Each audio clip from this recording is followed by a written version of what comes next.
नमस्कार। आज हम जिन स्रोतों पर गौर कर रहे हैं वो हमें स्वामी विवेकानंद की जिंदगी और उनके विचारों की एक काफी गहरी तस्वीर दिखाते हैं। जी। कोशिश ही रहेगी कि इन स्रोतों के जरिए उनके सफर को, उनकी सोच के निचोड़ को और दुनिया पर उनके असर को समझें। हाँ, और कहानी शुरू होती है कलकत्ता में। नरेंद्र नाथ दत्त पढ़े लिखे परिवार से थे, पश्चिमी दर्शन भी पढ़ा, लेकिन एक बेचैनी सी थी मन में। ईश्वर को जानना है, सच को अनुभव करना है, सिर्फ किताबों से बात नहीं बन रही थी। और इसी तलाश में वो पहुंचे श्री रामकृष्ण परमहंस के पास। कहते हैं ये मुलाकात तो जैसे सब बदल देने वाली थी। बिल्कुल। रामकृष्ण के पास जाने वाले कई थे, पर नरेंद्र नाथ अलग थे। उन्होंने सीधा सवाल पूछा जो वो पहले भी कईयों से पूछ चुके थे, क्या आपने ईश्वर को देखा है? और जवाब? रामकृष्ण का जवाब बहुत सीधा था। बोले, हाँ देखा है, जैसे तुम्हें देख रही हूँ वैसे ही, बल्कि उससे भी ज्यादा साफ। ये कोई किताबी बात नहीं थी, ये अनुभव था। और इसी जवाब ने नरेंद्र नाथ की सारी शंकाएं मिटा दी। रामकृष्ण ने उन्हें दिखाया कि आध्यात्मिकता अनुभव की चीज है, सिर्फ बातों की नहीं। ये तो वाकई एक बड़ा मोड़ रहा होगा उनकी जिंदगी में। अच्छा, फिर रामकृष्ण के जाने के बाद 1886 में जी, श्री रामकृष्ण के महासमाधि लेने के बाद नरेंद्र नाथ और उनके कुछ साथी भाइयों ने संन्यास ले लिया। अब वो स्वामी विवेकानंद बन गए। स्वामी विवेकानंद। हाँ, और फिर शुरू हुई उनकी भारत यात्रा। पैदल पूरे देश में घूमे, लोगों के बीच रहे। पैदल पूरे भारत में? जी हाँ। और इस यात्रा ने उन्हें भारत की असलियत दिखाई, गरीबी देखी, पिछड़ापन देखा, लोगों का दुख दर्द महसूस किया। यहीं उनके मन में वो गहरी करुणा जागी। तो क्या यहीं से उन्हें लगा कि सिर्फ आध्यात्मिक ज्ञान देना काफी नहीं है, कुछ और भी करना होगा? हाँ, बिल्कुल सही। उन्हें महसूस हुआ कि भाई, भूखे पेट वाले को धर्म समझाना मुश्किल है। भारत को आध्यात्मिक शक्ति तो चाहिए ही, लेकिन साथ में भौतिक तरक्की भी जरूरी है। और इसी सोच के साथ जब 1893 में शिकागो विश्व धर्म संसद का मौका मिला तो वो गए। मकसद था पश्चिम को भारत के ज्ञान से परिचय कराना और शायद भारत के लिए कुछ मदद भी जुटाना। और शिकागो, वो भाषण तो ऐतिहासिक बन गया। सिर्फ वो शुरुआती शब्द, अमेरिका के बहनों और भाइयों। हाँ, उन शब्दों में इतनी सच्चाई, इतनी आत्मीयता थी कि पूरा हॉल गूंज उठा, तालियां बजती रहीं। कहते हैं रातों रात मशहूर हो गए। हाँ बिल्कुल, लेकिन बात सिर्फ शोहरत की नहीं थी। उन्हें एक मंच मिल गया था, वेदांत दर्शन को, भारत की इस गहरी सोच को दुनिया के सामने रखने का। और उन्होंने किस बात पर जोर दिया हुआ?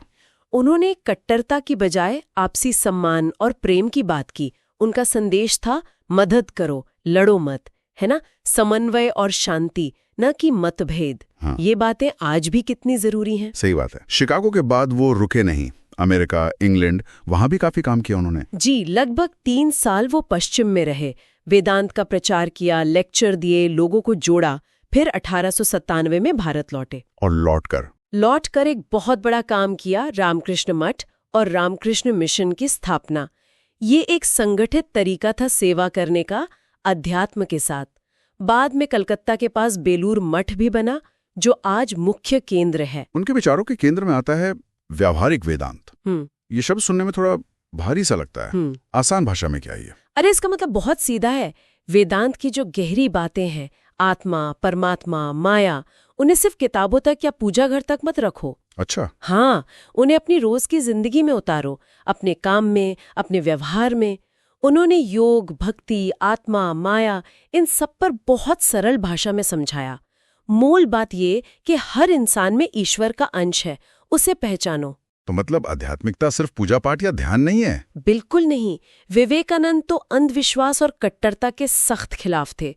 उनका मानना था कि शरीर और मन दोनों को मजबूत बनाना जरूरी है। हाँ, मैंने सुना है वो कहते थे कि युवाओं को गीता पढ़ने से पहले फुटबॉल खेलना चाहिए। बिल्कुल, ताकि शरीर मजबूत बने, क्योंकि कमजोर तन और मन से आप बड़ा काम नहीं कर सकते। खुद पर विश्वास रखो, ये भी ये बार बार कहते थे। और सेवा, मानवता की सेवा पर उनका बहुत जोर था। हाँ, ये तो उनके दर्शन का जैसे केंद्र बिंदु था। जीव में ही शिव का वास है, यानी हर प्राणी में ईश्वर देखो और उनकी सेवा करो, खासकर गरीब, दुखी, जरूरतमंद। वही ईश्वर की पूजा करता है जो सभी प्राणियों की सेवा करता है। बिल्कुल, ये सिर्फ कहा नहीं, उन्होंने रामकृष्ण मिशन के जरिए इसे करके दिखाया और आज भी ये मिशन यही काम कर रहा है। उनकी ये विरासत आज भी जिंदा है ना?